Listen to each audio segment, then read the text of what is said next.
Play സ്റ്റോറിലുള്ള 3 കിടിലൻ ആപ്ലിക്കേഷനുകൾ പരിചയപ്പെടാം. റീസെന്റ് ടാസ്ക് കാണണമെങ്കിൽ ഫോൺ ഇങ്ങനെ ലെഫ്റ്റ് സൈഡിലേക്ക് ഷെയ്ക്ക് ചെയ്താൽ മതി. ആപ്ലിക്കേഷൻ ക്ലോസ് ചെയ്യാൻ അഥവാ ബാക്ക് അടിക്കാൻ ഇതുപോലെ ചെയ്താൽ മതി. നോട്ടിഫിക്കേഷൻസ് കാണാൻ ഫ്രണ്ടിലേക്ക് അല്ലെങ്കിൽ ബാക്കിലേക്ക് ഫോൺ ഇതുപോലെ ചലിപ്പിച്ചാൽ മതി. ആപ്പിന്റെ പേരാണ് മൈക്രോ ജസ്റ്റർ.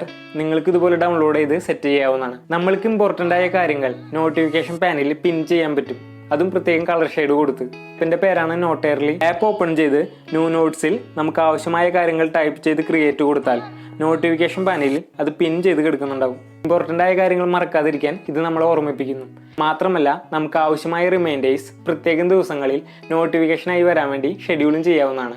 മൂന്നാമത്തെ ആപ്ലിക്കേഷൻ വളരെ സിമ്പിൾ ആപ്ലിക്കേഷനാണ്. നമ്മളൊരു ഇമ്പോർട്ടൻറ്റ് മീറ്റിംഗിൽ അല്ലെങ്കിൽ നമ്മൾ ആരോടെങ്കിലും ഒരു ഇമ്പോർട്ടൻറ്റ് കാര്യം സംസാരിച്ചുകൊണ്ടിരിക്കുകയാണെങ്കിൽ ഒരു ഫോൺ കോൾ വന്നാൽ നമ്മൾ എന്ത് ചെയ്യും? കോൾ കട്ട് ചെയ്യും. അഗൈൻ റിങ് ചെയ്ത് കഴിഞ്ഞാൽ നമ്മൾ ഫോണൊന്ന് സൈലന്റ് ആക്കും. വേറെ നിങ്ങളെ ഫോണൊന്ന് ഫ്ലിപ്പ് ചെയ്ത് വെച്ചാൽ DND മോഡ് ആക്ടിവേറ്റ് ആകുന്ന ആപ്പാണ് ഫ്ലിപ്പ് DND. കോൾ വരുമ്പോൾ ഫോണൊന്ന് ഫ്ലിപ്പ് ചെയ്താൽ